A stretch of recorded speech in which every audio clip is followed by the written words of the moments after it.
Hari tu Kak Eji try masak ayam bawang ala mamak. Tengok resipi dia. Irisan bawang merah yang dihiris halus, Kak Ana goreng.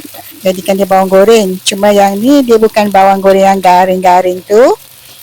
Kak Ana cuma goreng dia jadi dia layu macam tu. Dia rasa manis-manis lagi pada bawang goreng tu. Garam kunyit ayam dan goreng macam biasa sampai masak. Dah masak ketepikan, Kak Ana siapkan dulu bahan sos, campuran sos tomato, sos cili dan juga sos tiram. Kemudian Kak Ana sediakan pula bahan rempah, serbuk rempah kari daging, serbuk cili dan juga serbuk jintan manis. Kalau tak ada, korang sangai dan blend lah. Dalam kuali panas, guna minyak ayam tadi pun okey. Tumiskan dulu bunga lawang dan juga kayu manis. Dan Kak Ana masukkan daun pandan. Dan masukkanlah bahan rempah. Bagi dia masak dulu.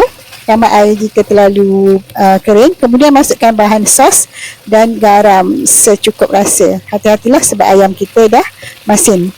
Bila bahan sos ni dah sebati, bahan rempah tu semua gaul sebati dengan ayam, barulah kita taburkan, matikan api dulu, barulah taburkan bawang goreng. Jadilah ayam bawang ala mamak, walaupun tak cukup mamak. Boleh cubalah, sedap.